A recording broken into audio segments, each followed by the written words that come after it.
Welcome to આઈસીએસના digital platform પર હું સહદેવ ચાવડા આપનું હાર્દિક સ્વાગત કરું છું.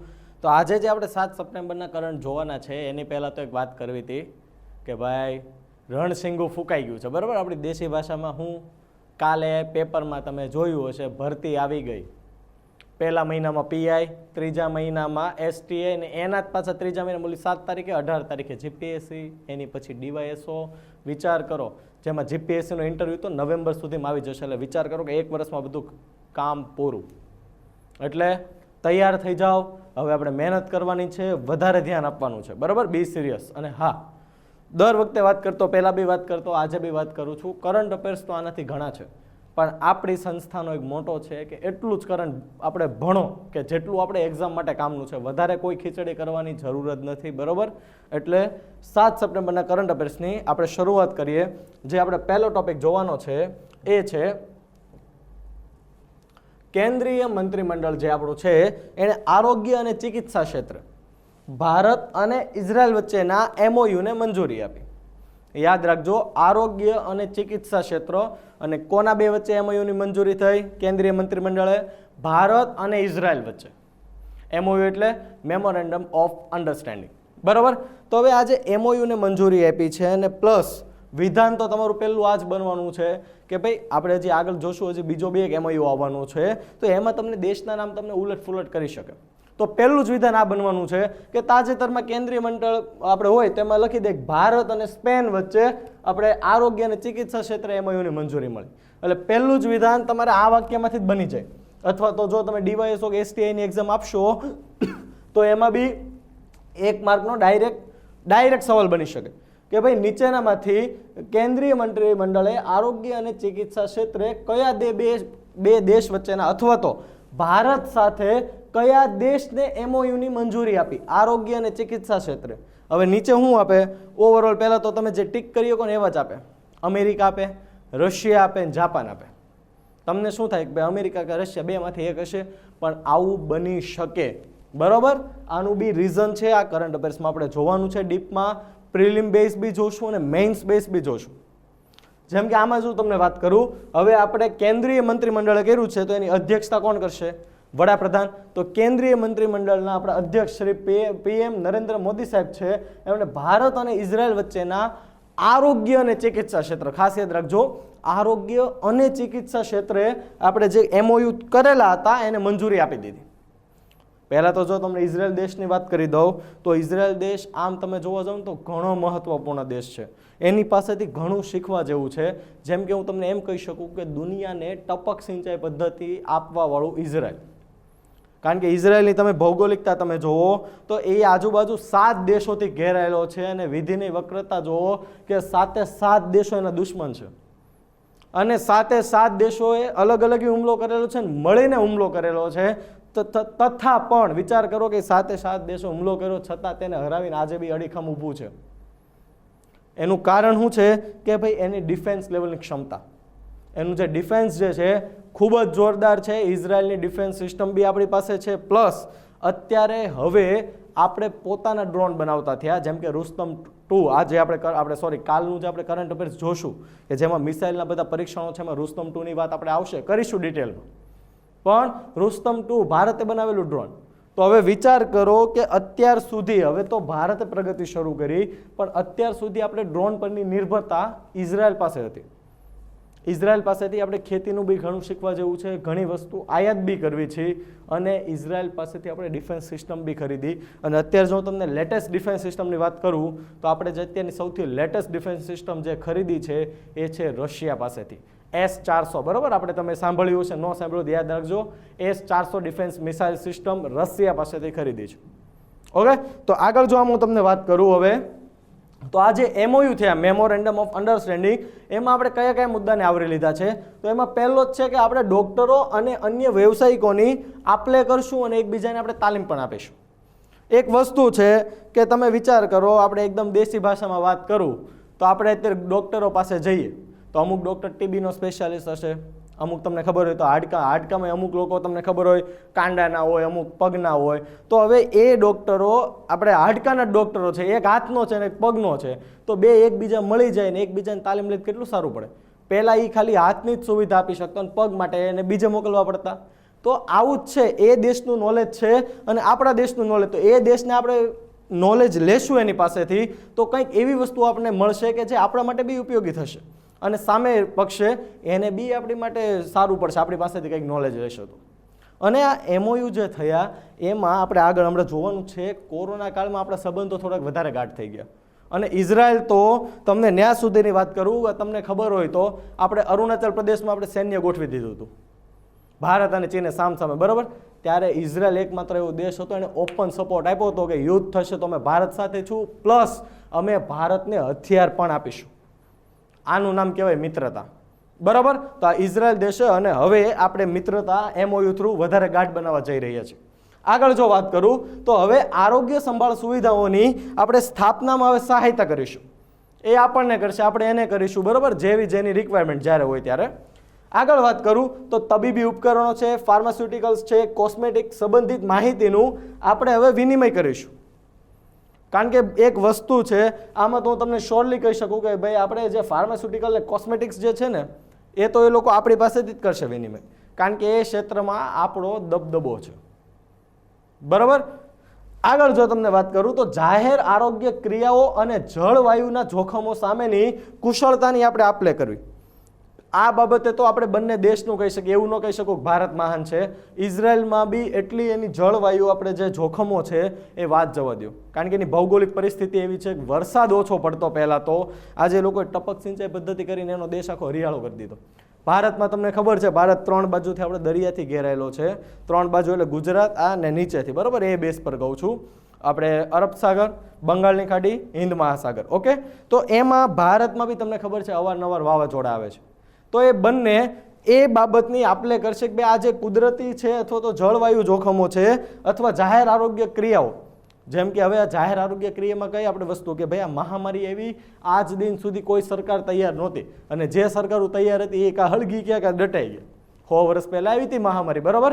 તો અત્યારે હવે આ મહામારીમાંથી આપણે બધા દેશોએ બોધપાઠ લેવાનો છે, બરાબર. તો એની પણ આપણે આપલે કરીશું. અને છેલ્લું, પરસ્પર સંશોધનને આપણે પ્રોત્સાહન આપીશું કે ભાઈ કોઈક એવો આપણો સારો ડૉક્ટર છે તો કોઈક એવો છે કે ભાઈ એ અમુક ક્ષેત્રમાં અત્યારે, જેમ કે હું તમને લેટેસ્ટ અત્યારે તમને ક્ષેત્ર કહું તો એ છે જેમાં વૈજ્ઞાનિકો સફળતા પામવા માગે છે, જીનેટિક. જીનેટિક શું કામ? આપણા બધા માણસમાં જીન્સ હોય છે, બરાબર. તો એ વૈજ્ઞાનિકો અગર જો બધા જીનેટિક અથવા તો જે જીન્સ છે ઓળખી જશે તો આજે જે બાળકની હાઇટ ઓછી રહી જાય છે, આજે કોઈ બાળક લૂલું કે લંગડું જન્મે છે તો એના જીનેટિક આપણે ઓળખી લેશું તો એ વસ્તુ આપણે એમાં સુધારો કરશું તો બધા જ બાળકો તંદુરસ્ત જન્મશે. આ જે ખોડ કાપણ છે આ છે બધું જતું રહેશે. તો એવા કોઈ સંશોધન હશો તો એ દેશ એકબીજાને પ્રોત્સાહન આપશે, એનાથી બનતી મદદ કરશે. અને તમે માનશો નહીં, આવા જ્યારે મેમોરેન્ડમ થાય એમઓયુ તો એ હકીકતમાં બહુ સારા પુરવાર થાય. અને આ એક બાજુથી આપણું ફોરેન રિલેશન છે એનું વર્ચસ્વ બતાવે છે આપણને. આ વસ્તુ તમારે પ્રિલિમમાં તો છે જ પણ મેઇન્સમાં તમે લખો ને આપણું ફોરેન રિલેશન, આપણે તમને ખબર હોય ઇન્ટરનેશનલ રિલેશન ટોપિક આવે આપણો આંતરરાષ્ટ્રીય સંબંધો, એમાં જ્યારે તમે આવા 2-3 ઉદાહરણ લખો એટલે સામેવાળાને થાય કે નહીં આ વ્યક્તિ છે ક્લાસ 1 બનવાને લાયક, બરાબર. આગળ જો વાત કરું કે બંને દેશો તેમના પ્રતિનિધિઓને સેમિનારો છે, વર્કશોપ, મિટિંગો છે, સંમેલનમાં ભાગ લેવા પ્રોત્સાહિત કરશે, સમયાંતરે થશે, ઓકે. હવે જો આગળ તમને વાત કરું તો હવે COVID-19 મેં તમને હમણાં વાત કરી હતી કે ભાઈ આપણા સંબંધો કેવી રીતના આવી રીતના એમઓયુ સુધી પહોંચ્યા હતા. આપણે શસ્ત્ર લેવલ પર તો સંબંધો હતા પણ આરોગ્ય સુધી કેમ પહોંચ્યા? તો ભાઈ એપ્રિલ 2020માં, એનો મતલબ લોકડાઉન હતું આપણે, ત્યારે ઇઝરાયલે ભારતને કોરોના સામે, આ COVID-19, બરાબર, કોરોના સામે લડવામાં આપને અદ્યતન તબીબી ઉપકરણો એને પૂરા પાડ્યા હતા. અદ્યતન તબીબી ઉપકરણ એટલે શું? ટૂંકમાં કહું તો વેન્ટિલેટર, બરાબર. અમુક એને રેપિડ ટેસ્ટ કિટ બી આપણને આપી હતી, ચાઇનાએ આપણને આપી હતી પણ એ બેકાર સાબિત થઈ હતી, બરાબર.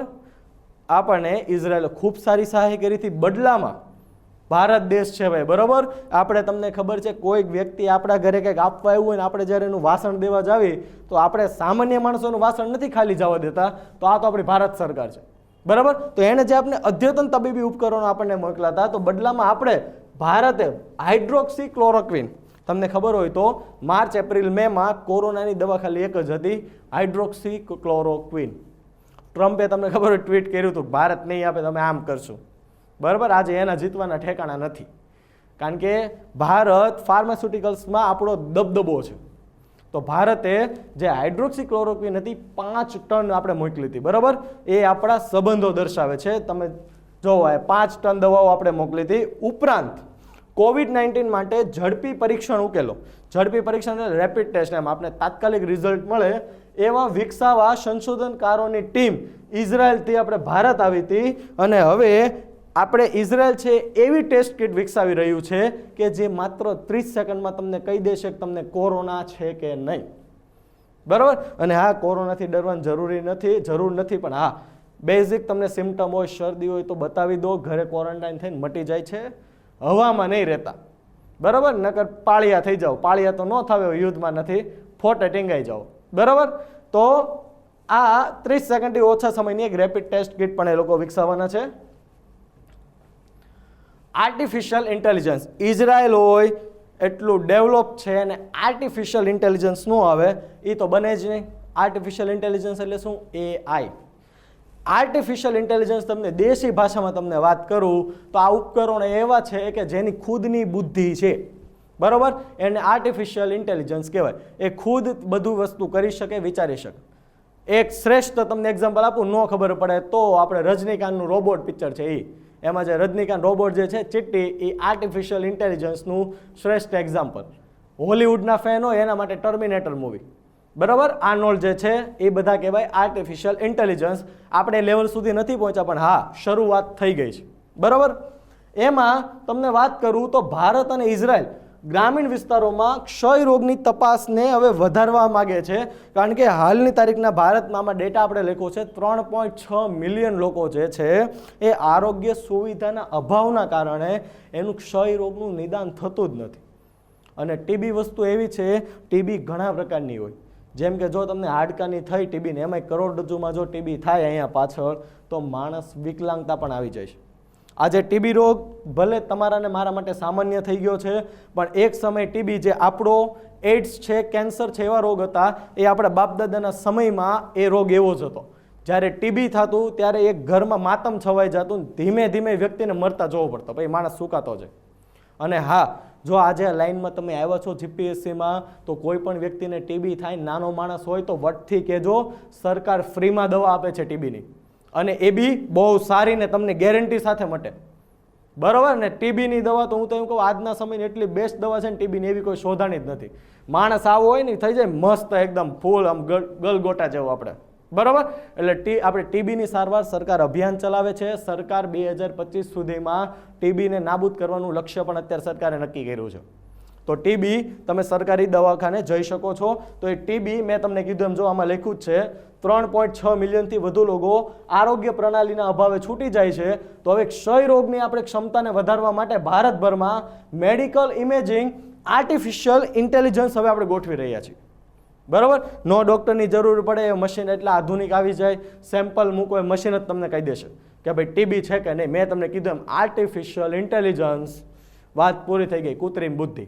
ઓકે, આગળ જો તમને વાત કરું તો હમણાં થોડાક દિવસ પહેલાનું જ કરંટ અફેર્સ આના રિલેટેડ હતું, એટલે મેં આમાં એડ કરી દીધું છે કે ભાઈ 2 નવેમ્બર 2020ના રોજ આસામના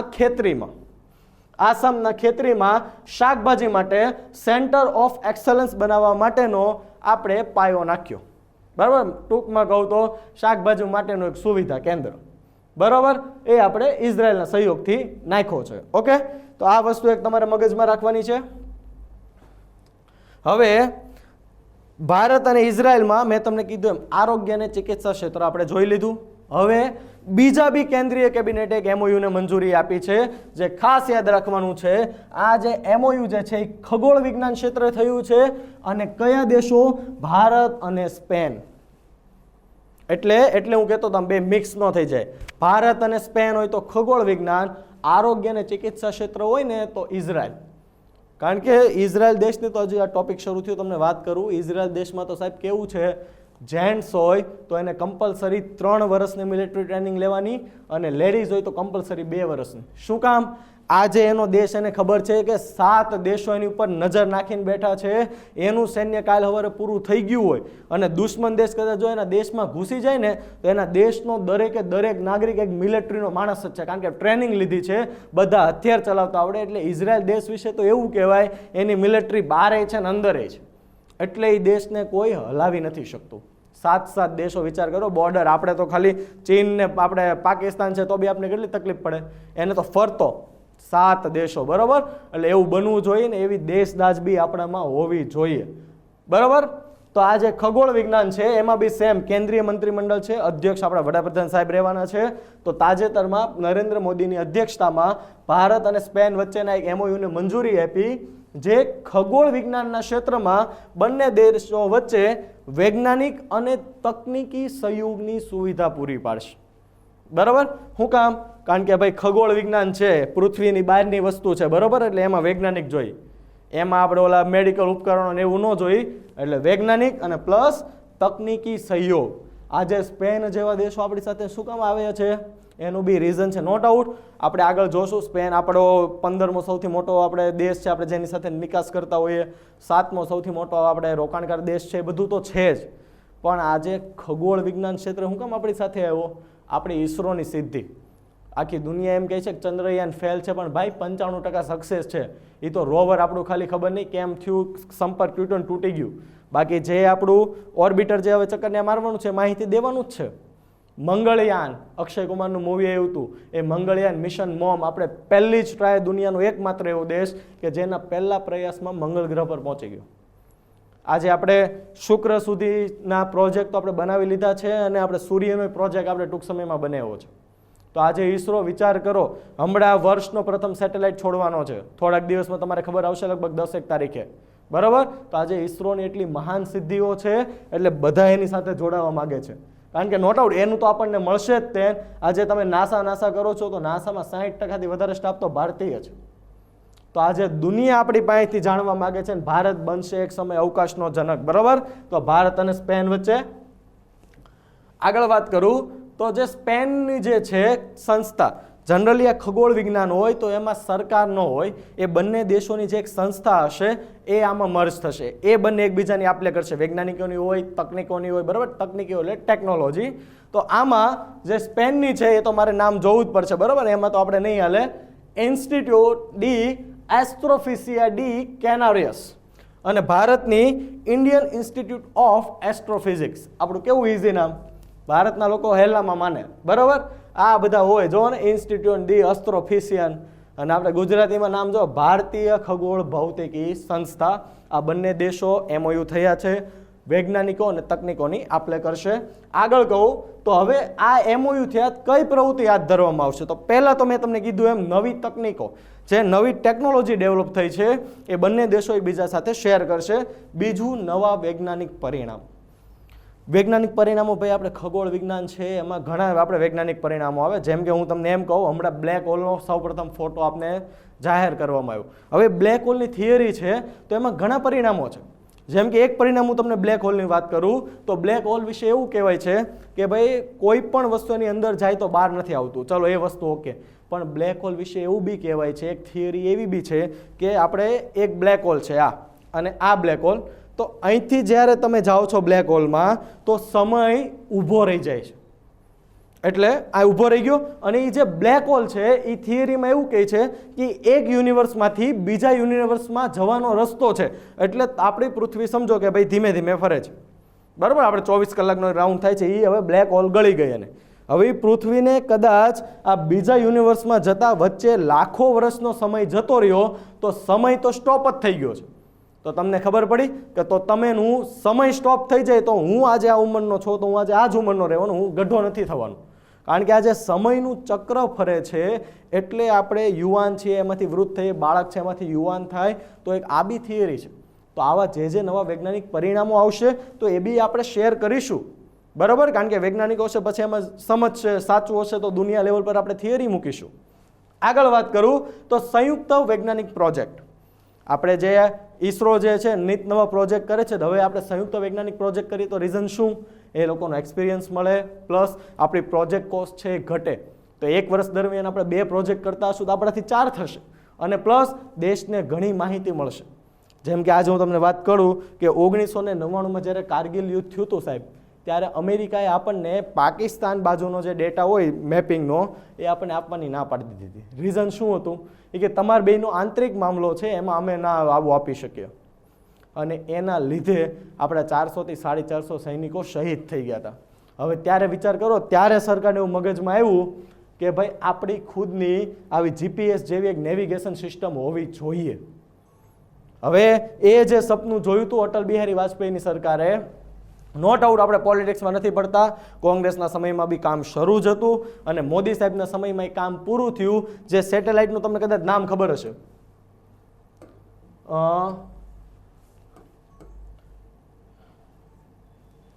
એક જ મિનિટ, એ સેટેલાઇટનું નામ હતું IRNSS, Indian regional navigation satellite system. બરાબર, એમાં 2 સેટેલાઇટ આપણે ફેલ ગયા હતા, એટલે બીજા 2 એક્સ્ટ્રા આપણે છોડવા પડ્યા, H સુધીના છે. એનું રીઝન શું હતું? જ્યારે તમે નેવિગેશન સેટેલાઇટ છોડો તો એમાં એક પરમાણુ ઘડિયાળ આવે, એ ઘડિયાળ આપણે બહારથી એક્સપોર્ટ કરતા હતા. આપણા દેશે સાહસ કર્યું, કારણ કે પરમાણુ ઘડિયાળ વિશે એવું કહેવાય કે કાંઈક કેટલા હજારો વર્ષ પછી એમાં કદાચ 1 સેકન્ડ આમ તેમ થાય, તો 1000 વર્ષ તો સેટેલાઇટ ચાલવાનો નથી, કારણ કે ભાઈ નેવિગેશન છે એટલે તમારે એકદમ એક્યુરેટ ટાઈમ જોશે તમારે. તો એ આપણે એટોમિક ઘડિયાળ બનાવી હતી, સક્સેસ વયા ગયા હોત તો આપણું ઘણા કરોડો રૂપિયા બચી જાત, પણ એ આપણે છોડીને હાલી ચાલતી હતી ને બંધ થઈ ગઈ.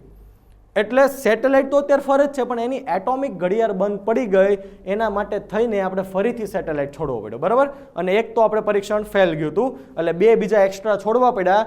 અને આ જ્યારે કમ્પ્લીટ થયું ત્યારે મોદી સાહેબે આને નામ આપ્યું નાવિક. બરાબર, આજે ભારતમાં હવે તમે કોઈ પણ નવા ફોન હવેથી પરચેસ કરશો તો એમાં એ આપણે જીપીએસની જગ્યાએ નાવિક આવી જશે. બરાબર, અને નાવિક જે છે એ જીપીએસ કરતાં બી ઘણું એક્યુરેટ છે. ઓકે, તો આ વસ્તુ તમારે યાદ રાખવાની છે. બીજું, વૈજ્ઞાનિક સંવાદ અને તાલીમ દ્વારા આપણે ક્ષમતા નિર્માણ કરી શકશું, કારણ કે મેં તમને કીધું એમ આ દુનિયામાં કોઈ અમર નથી.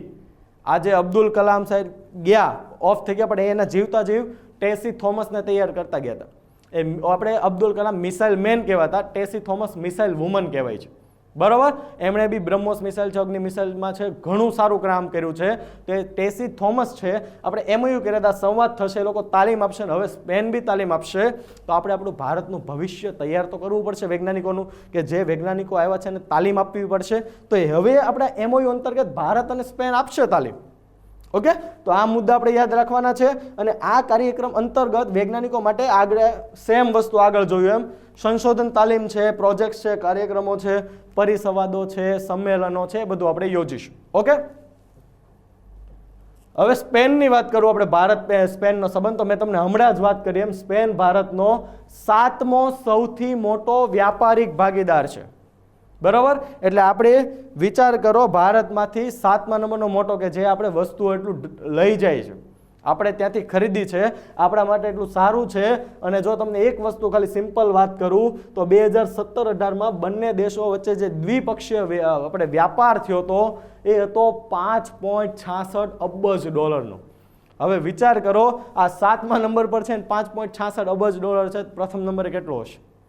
બરાબર, આગળ વાત કરું તો આ વર્ષ દરમિયાન સ્પેનમાં જે ભારત નિકાસ કરતું હતું એ નિકાસમાં 16.65% વધારો થયો છે. હવે નિકાસમાં 16.65% વધારો નોટ આઉટ આમ સારું કહેવાય, પણ આમ ન સારું કહેવાય, કારણ કે એની નિકાસ વધી આપણા દેશમાં, એનો મતલબ આપણો રૂપિયો હજી નબળો પડ્યો, આપણી એની સાથે વેપાર ખાત ચાલે છે. એક વસ્તુ ખાલી સિમ્પલ તમને કહી દઉં, આ 16.65% છે આપણે આ સ્પેન, બરોબર, સ્પેન ને ભારત, અત્યારે તમે એમ સમજો કે સ્પેન એ આપણા દેશમાંથી 100 રૂપિયાની વસ્તુ ખરીદતું અને આપણે બી 100 રૂપિયાની વસ્તુ ખરીદતા. હવે મેં તમને કીધું એમ નિકાસમાં વધારો થયો, એટલે ભારત સ્પેન પાસેથી ખરીદે છે 116 રૂપિયા ને 65 પૈસા, અને સ્પેનને તો હજી 100 રૂપિયાની જ જરૂર પડે છે. તો આજે 16 રૂપિયા ને 65 પૈસા આપણે વધારે આપ્યા, એ આપણા દેશના ગયા જે પાછા નથી આવવાના. આજે તમારી ને મારી જેવા, જો કે મારો બી એમાં સમાવેશ થઈ ગયો, ફોરેનની વસ્તુ ખરીદે છે. નો ડાઉટ ચાઇનીઝ નથી કહેતો, આખા દુનિયાની કહું છું. આપણે ભારતની વસ્તુ કેમ પરચેસ નથી કરતા? જ્યારે મોદી સાહેબે વોકલ ફોર લોકલનો મેસેજ આપ્યો એટલે મેં બી સિરિયસ કર્યું. બાકી હું નાઇકી એવા બધા શૂઝ પહેરતો, એડવર્ટાઇઝમેન્ટ નથી કરતો, પણ હું હમણાં મેં કેમ્પસના શૂઝ ખરીદ્યા. તમે ખાલી 1000 રૂપિયાના બૂટ છે ને 1 વર્ષની વોરંટી આપે, અને પ્લસ એ 1000 રૂપિયા આપણા દેશમાં રહેવાના છે. તો એ જ કંપની કાલ સવારે બીજો પ્લાન્ટ નાખશે, કેટલા લોકોને રોજગારી મળશે. આજે દિવાળી આવે છે, નો ડાઉટ તમને એમ થાય કે ભાઈ સાહેબ આમ બોલે ને કેમ બોલે. અરે હું કહું ખાલી નાના માણસનું ધ્યાન રાખજો, કાંઈ નહીં તો ખાલી 20 રૂપિયાના 2 દીવડા લઈ લેજો, કોકની દિવાળી સુધરશે. નકર અત્યારે લોકો ઇલેક્ટ્રિક દીવડા લે છે. શું કામ? ઘી ને દીવો ને કરે કોણ? અરે પણ એની પાછળ બી એક સાયન્ટિફિક લોજિક છે. ઘીનો દીવો કરો તો એની જ્યાં સુધીનો એનો જે પ્રકાશ હોય ને વાતાવરણ બેક્ટેરિયા મુક્ત થાય. આપણો ભારત ધર્મ આખો સાયન્ટિફિક છે. તમે વિચાર કરો, તમે માનશો નહીં, મંદિરમાં જઈને તમે ઘંટ કેમ વગાડો છો? ઘંટ વિશે એવું કહેવાય છે કે માણસની, આપણે પુરાણોમાં 7 ઇન્દ્રિય લખી છે કે માણસની 7 ઇન્દ્રિય જાગૃત થાય. માણસ અત્યારે આપણે ભણવા 5 ઇન્દ્રિય, પણ 7 છે. આપણું પુરાણ કહે છે. તમે ઘંટ સાંભળજો ને તમે ફિલિંગ કરજો, તમને કેટલું લાગશે. હું ગર્વથી કહી શકું કે આખી દુનિયામાં એક મારો ભારત દેશ ને મારો હિન્દુ ધર્મ જ એવો છે કે સાયન્ટિફિક છે. આખું કોઈ પણ વસ્તુ તમે જુઓ એ તમને હું સાબિત કરી દઉં. તમે કહો કે આ વસ્તુ શું કામ? બધી વસ્તુનું એક સાયન્ટિફિક લોજિક છે.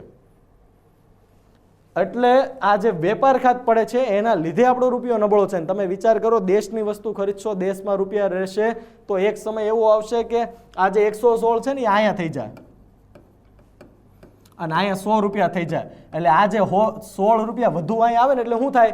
દેશનો રૂપિયો મજબૂત થાય. એટલે સરકાર આજે MOU કરે છે, વોકલ ફોર લોકલ. હું કામ કીધું છે કે ભાઈ દેશનું વસ્તુ લ્યો, એટલે આજે વેપાર ખાત પડે છે ને ન પડે. કારણ કે ભારતને સૌથી મોટી વેપાર ખાત અત્યારે એની છે, આ પેટ્રોલ ડીઝલ જે આપણે બહારથી મગાવી છે ને એની. એમાં તો આપણે કાંઈ નથી કરી શકવાના. તો સરકારે કીધું કે જે બીજામાં જાય છે એ તો અટકાવો. 80 છે કાંઈ નહીં, 40 તો આવે, આપણે 10 નથી લાવવું તો બી કેટલું આપણું વર્ચસ્વ વધે. વિચાર કરો તમે, આપણો રૂપિયો મજબૂત હશે તો. એટલે આ બધી વસ્તુ તમારે શીખવાની છે. આ બધી વસ્તુ GPSC જે આવ્યું છે અધિકારી બનવાને, એનું રીઝન જ આ છે કે સરકાર તમને કહેવામાં કે કાલ સવારે તમારા હાથમાં આખા જિલ્લાનો વહીવટ આવ્યો, તમને કાંઈક ખબર તો પડવી જોઈએ કે નહીં? બરાબર. આગળ વાત કરું તો આજે આપણે ટોચની જે નિકાસ થાય છે સ્પેનમાંથી, એ જે ક્ષેત્ર છે લોખંડ છે, કાપડ છે, સ્ટીલ, સી ફૂડ, કાર્બનિક રસાયણો છે, ચામડા છે અને ઓટોમોબાઈલ્સ છે. બરાબર. આ ટોચ લેવલ પર આવશે. અને સ્પેન એ ભારતનો 15મો સૌથી મોટો રોકાણકાર દેશ છે, 15મો. અને સામે ભારતે $900 મિલિયન જેટલું સ્પેનમાં રોકાણ કરેલું છે. બરાબર. આગળ આ રોકાણ પરથી યાદ એવું, તમે ક્યારેક ક્યારેક છે ને પેપરમાં વાંચતા હશો અથવા કોઈ કરંટમાં તમે અવારનવાર વાંચ્યું હશે, આવો શબ્દ તમે વાંચ્યો હશે, લાઇન ઓફ ક્રેડિટ. આવો શબ્દ તમારે વાંચવામાં આવ્યો હશે. અને ઘણી વખત તમને ખબર હશે કે તમારા આપણે બધાને પપ્પાઓ અથવા તો ડોહલા હોય વાતો કરતા છે હું કે મોદી તો ભાઈ દેશ લૂંટવા બેઠો, આને એટલા રૂપિયા દે અને આને એટલા રૂપિયા દે. પણ ભાઈ સમજો, લાઇન ઓફ ક્રેડિટ આપી છે. લાઇન ઓફ ક્રેડિટનો મતલબ હું કે ભાઈ કોઈ દેશને સમજો કે $100 મિલિયન ની લાઇન ઓફ ક્રેડિટ આપી, એટલે આપણે તો ભણ્યા નથી ને આપણા બિચારા પપ્પાઓને એને કંઈ ખબર ન પડે તો એને શું થાય કે મોદી બધા દેશના. અરે ભાઈ એવું નથી. લાઇન ઓફ ક્રેડિટનો મતલબ એમ થાય કે તમે આજે $100 મિલિયન નું તમે જાહેર કર્યું, આ line of line of credit, તો એ દેશને આપણા દેશમાંથી $100 મિલિયન ની વસ્તુ ખરીદવાની, આપણે રોકડા રૂપિયા નથી આપવાના એને. અને એ $100 મિલિયન ની વસ્તુ ખરીદી લે, પછી મૂડીનું વ્યાજ શરૂ થાય અને પછી એને વ્યાજને ધીમે ધીમે કરતા પૈસા આપવાના. એટલે આપણા દેશમાંથી તો વસ્તુ ગઈ જ નથી, ઉલટાનું આપણા દેશમાંથી તો $100 મિલિયન નું લઈ ગયું. એટલે કેટલો વેપાર થયો આપણા નાગરિકોને. એટલે આ બધી વસ્તુઓ છે સમજવાની છે. કોઈ એમ રૂપિયા નથી આપતું આજના સમયમાં. હગો બાપે ત્યારે દીકરાને નથી આપતો, એના કાંઈ ન લેવાનું હોય તો. બરાબર. એટલે ધ્યાન રાખજો, દુનિયા આવી રીતના ચાલે, બધું સમજવાનું, આપણે સમજાવવાનું. હવે આગળ વાત કરું તો હવે આપણું કેન્દ્રીય મંત્રીમંડળ ફરીથી લુહરી હાઇડ્રો પાવર પ્રોજેક્ટને મંજૂરી આપી. હિમાચલ પ્રદેશમાં આવ્યો છે અને લુહરી હાઇડ્રો પાવર હવે હિમાચલ પ્રદેશમાં આવી ગયો, તો હવે હિમાચલ પ્રદેશની ઘણા અંશે વીજળીની ખપત આ દૂર કરશે. બરાબર. તમે ખાલી આ હાઇડ્રો પાવર છે, સોલાર પાવર છે, એના ઉપર એકવાર જો આપણો દેશ ખાલી 70 થી 80% જો નિર્ભર થઈ જાય ને સાહેબ, તો આ દેશમાં હું તો એમ કહું કોલસામાંથી જે વીજળી બને છે ને એના લીધે બી ઘણું પ્રદૂષણ થાય છે. તો એ બી ઘણો ઘટાડો આવશે. આજે સરકાર હાઇડ્રો પાવર છે તમને મને સબસિડી આપે છે સોલાર મૂકવા, તો શું કામ કે ભાઈ વીજળી પરની સરકારની નિર્ભરતા ઘટે. તમારી વીજળી તમે ખુદ ધાબા પરથી બનાવો તો સરકારને કેટલું ઓછું. વિચાર કરો, એ કર્મચારીઓ રાખે એના લાખો રૂપિયા પગાર, પ્લસ એ વીજળી પાછી ન બને બીજા રાજ્યમાંથી લેવાની, રાજ્યનું દેવું વધે. એટલે આ બધી વસ્તુ ન થાય એના માટે છે આ લુહરી હાઇડ્રો પાવર પ્રોજેક્ટને મંજૂરી આપી છે 210 મેગાવોટનો. અહીંયા ફોટો છે તમને દેખાતો હશે, એવું લાગે તમને થોડોક મોટો કરી દઉં.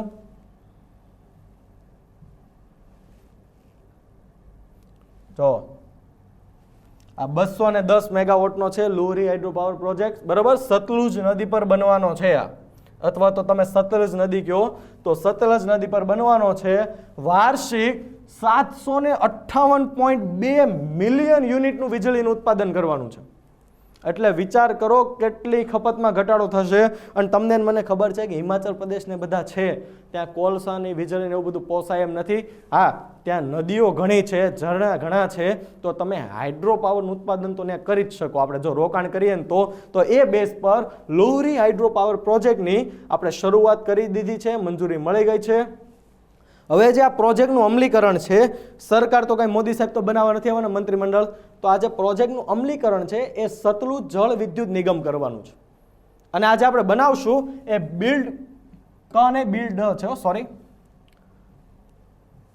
બિલ્ડ ઓન ઓપરેટર મેન્ટેન મોડમાં ને લાગુ કરવાનું છે. અને આ પ્રોજેક્ટને અમલમાં મૂકવા માટે હિમાચલ પ્રદેશ સરકાર અને સતલુજ જળ વિદ્યુત નિગમ લિમિટેડ વચ્ચે રાઇઝિંગ હિમાચલ, જો અહીંયા લખ્યું છે ખાસ યાદ રાખજો, રાઇઝિંગ હિમાચલના એક કાર્યક્રમ દરમિયાન MOU થયું હતું. તો ભાઈ રાઇઝિંગ હિમાચલ શું છે, તો એક વસ્તુ ટૂંકમાં યાદ રાખી લ્યો. આપણે ગુજરાતમાં કેમ દર 2 વર્ષે વાઇબ્રન્ટ ગુજરાતનું આયોજન થાય, એમાં વિદેશની હોય દેશની કંપની હોય રોકાણ કરવા આવે, તો સેમ ગુજરાતની વાઇબ્રન્ટ ગુજરાત જેવી થીમ છે રાઇઝિંગ હિમાચલ. આપણે જો લખ્યું છે ગ્લોબલ ઇન્વેસ્ટર મીટ આપણે ગુજરાતમાં થાય એવી રીતના ઉદ્ઘાટન આપણા મોદી સાહેબે નવેમ્બર 2019માં કર્યું હતું. એટલે આપણે ગુજરાતમાં થાય હવે ત્યાં બી રાઇઝિંગ હિમાચલ થશે. અને કેન્દ્ર સરકારે પ્રોજેક્ટને મંજૂરી પણ આપી દીધું છે. અને ભારત સરકાર આ પ્રોજેક્ટ માટે 66.19 કરોડ રૂપિયાની ગ્રાન્ટ પણ આપશે સરકાર તરફથી. બરાબર, એટલે લુહરી હાઇડ્રો પાવર પ્રોજેક્ટ ખાસ યાદ રાખવાનું છે હિમાચલ પ્રદેશને સતલજ નદી પર. બરાબર, વીજળીની ખપત ખૂબ જ ઘટાડશે. આગળનો ટોપિક જોઈએ, બૂથ એપ્લિકેશન. બરાબર, કોંગ્રેસમાંથી હમણાં 8 ઉમેદવારો ભાજપમાં આવ્યા અને હમણાં આપણે 3જી તારીખે ચૂંટણી ગઈ. બરાબર, એ 8 જે વિધાનસભાની ચૂંટણી થઈ એમાં બૂથ એપ્લિકેશન લોન્ચ કરી. અને આ બૂથ એપ્લિકેશન સૌ પ્રથમ આપણે લીંબડી વિધાનસભામાંનો ઉપયોગ કર્યો. લીંબડી એટલે આપણે સૌરાષ્ટ્રવાળાને ખબર હશે, સુરેન્દ્રનગર. બરાબર, હવે લીંબડીમાં જે ઉપયોગ કર્યો તો સૌ પ્રથમ તો આ એપ્લિકેશન છે હું તો આ જો એપ્લિકેશનની વાત કરું તો તમને મને ખબર છે આ ચૂંટણી એવા સમયે થઈ કે જ્યારે કોરોના હતો. હવે કોરોના છે, હવે કાગળ પર હોય, આપણે મતદાર કાર્ડ પર હોય. મતદાર કાર્ડમાં એમ થાય, તમે એમ કહેતા હતા કે ભાઈ હુની ગાઈડલાઈન છે કાગળ પર નથી રહેતો.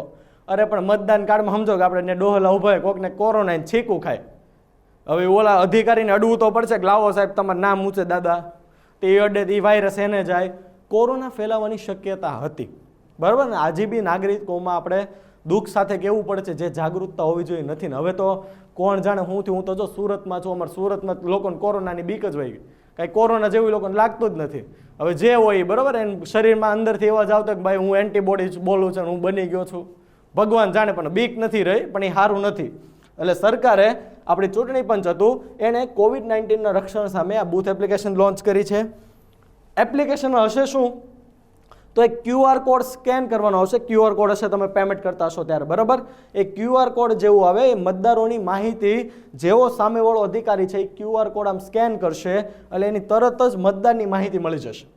અને હવે આ જે QR કોડ સ્કેન આવી ગયો તો એનાથી શું થશે, ડુપ્લિકેટ મતદાન જે થાય છે અટકી જશે. હવે તમને થાય ડુપ્લિકેટ મતદાન, હા, એક ખાલી તમને જોક્સમાં ખાલી તમને વાત કરું. એક દાદા હતા આપણે, તે દાદા મત દેવા ગયા, આપણે 5 વર્ષે જવાનું હોય. તો દાદાએ કીધું કે આ કાળીબેન જોવો તો મત આપીને વહી ગયા. તો ઓલા ભાઈ કે હા વહી ગયા. એ કે હાળી ગુજરી ગઈ અને 10 વર્ષ થયા પણ ક્યારે મત આપીને વહી જાય ને મળતી નથી કે મને દર વખતે આજે હું મોડો પડ્યો એમ. આમ હસવા જેવો જોક્સ છે પણ આમ એનો મર્મ બહુ ઓલો છે. હું કે ડુપ્લિકેટ મતદાન ભારતમાં હકીકતમાં બહુ થાય છે. એ ડુપ્લિકેટ મતદાન હવે અટકશે કારણ કે લીંબડી વિધાનસભામાં સમજો અને એ વસ્તુ હવે એપ્લિકેશન આવતા વર્ષે ગુજરાત સરકારની છે, કમ્પલસરી કરી દે. વિચાર કરો કેટલું ડુપ્લિકેટ મતદાન અટકે. તમારી પાસે એપ્લિકેશન હોય એટલે તમારો જ મત જવાનો, નહીં હોય એનું મતદાન થશે નહીં. તો ઘણી વસ્તુ આમાં સારું પડશે, ડુપ્લિકેટ મતદાન અટકશે તથા ઓથેન્ટિક આઈડેન્ટિફિકેશન પણ કરશે અને સંપૂર્ણ મતદાર યાદી આ એપમાં તમને જોવા મળશે. એટલે તમારે કોઈ પણ વસ્તુ સર્ચ કરવું હોય તો બી સારું પડશે. આ એપનો ઉપયોગ આપણે કરીશું તો હવે જે બૂથના જે અધિકારીઓ છે એનું પેપર વર્ક હળવું થઈ જાય. પેપર વર્ક હળવું થયું, પેપર ઓછા જોશે, એન્વાયરમેન્ટ બચશે. બીજું રિપોર્ટિંગ ઝડપી બનશે કારણ કે એની પાસે બી એક મોબાઈલ હશે, QR કોડ સ્કેન કરતો જશે એટલે એમાં બી એન્ટ્રી પડતી જશે. એને ખાલી સાંજ પડે મતદાન પૂરું થયું, એક ક્લિક પર આખો ડેટ આવી જશે, કેટલા લોકોએ કર્યું કેટલા લોકોએ નથી કર્યું. એટલે રિપોર્ટિંગ ઝડપી બનશે. આ એપ દ્વારા જે પ્રિસાઇડિંગ ઓફિસર મેં તમને કીધું એમ એના ફોનમાં એક ડિજિટલ ડાયરી જનરેટ થઈ જશે, આખો ડેટ આવી જશે. બરોબર. એપ આ જે સરકારે બનાવી છે એ ઓફલાઈન બનાવી છે એટલે આમાં તમારે ઇન્ટરનેટ કનેક્ટિવિટીની કોઈ જ જરૂર નથી. ઓફલાઈન બી તમારો ડેટા નીકળશે. બરાબર. જે તમે વન ટાઈમ એપ ડાઉનલોડ કરશો એમાં ડેટા તમારો આવી જશે. આ બૂથ એપ્લિકેશનનો સૌ પ્રથમ ઉપયોગ યાદ રાખવાનું છે લીંબડી વિધાનસભાની પેટા ચૂંટણીમાં થયો છે. બરાબર. અત્યારે જે પેટા ચૂંટણીનો મતલબ શું? કોંગ્રેસમાંથી અત્યારે જે લોકો ભાજપમાં આવ્યા એ ફરીથી ચૂંટાશે અથવા એ 8 સીટ પર કોઈ પણ ચૂંટાશે તો બંધારણમાં એવું કીધું છે કે એને હવે 5 વર્ષનો કાર્યકાળ નહીં મળે. અધ વચ્ચે કોઈ પણ સીટ ખાલી થાય, પક્ષ પલટો થાય, જે ચૂંટણી થાય ને પેટા ચૂંટણી કહેવાય. અને જે વિધાનસભાનો કાર્યકાળ જેટલો બાકી હોય ને ત્યાં સુધી એ રહે. એટલે વિધાનસભા આપણે 1 વર્ષ જેવું બાકી છે એટલે 1 વર્ષ માટે જ રહેશે. બરાબર. બંધારણ આપણે યાદ રાખજો. છેલ્લો પોઈન્ટ, અહીંયા તમને ફોટો બી દેખાતો હશે. આપણે વડનગરમાંથી બૌદ્ધ સ્તૂપ મળ્યા. થોડાક સમય પહેલા તમને ખબર હોય તો વડનગરમાંથી મળ્યું હતું. તો એ વડનગરમાં આપણી ઐતિહાસિક નગરી કહેવાય. તોરણો બી તમને ખબર છે એના કેટલા વિશ્વ પ્રસિદ્ધ છે. અને આપણા મોદી સાહેબનું જન્મસ્થળ. બરાબર. એના ઉત્ખનન દરમિયાન હમણાં એક બૌદ્ધ સ્તૂપ અને એક ચૈત્ય મળી આવ્યા છે. ચૈત્ય એટલે શું? પ્રાર્થના સભા થાય. બરાબર. ખાસ યાદ રાખજો, અહીં લખ્યું છે પ્રાર્થના ગૃહ અને બૌદ્ધ સ્તૂપ મળી આવ્યા છે. જો અહીંયા ફોટો છે, આ જે સ્તૂપ છે અને ચૈત્ય મળી આવ્યા છે. જો આ બંને સ્થાપત્યો 20 બાય 20 મીટરના અને બીજીથી લઈને 5મી સદી હોવાનું અનુમાન છે. તો વિચાર કરો, બૌદ્ધ સ્તૂપ મળ્યા છે એનો મતલબ કહી શકીએ કે બીજીથી 5મી સદીમાં વડનગર કેટલું ડેવલપ હશે. આ પુરાવો સાબિત કરે છે. હું નથી બોલતો 20 બાય 20 મીટર એટલે કાંઈ ઓછું ન થાય. બરાબર. આપણે 12 બાય 36નો ગાળો આવે સુરતમાં, તમને ખબર હોય તો આને 20 છે, 20 બાય 20. થોડાક સમય પહેલા આપણે મેં તમને કીધું એમ ઘાસકોલ દરવાજા નજીક બૌદ્ધ સ્તૂપ મળી આવ્યા છે. બૌદ્ધ સ્તૂપ તમે જો આપણે 10મા ધોરણની બુકમાં તમને ખબર હોય તો આવતું. એની રેલિંગ આવે આપણે હર્મિકા કહેવાય.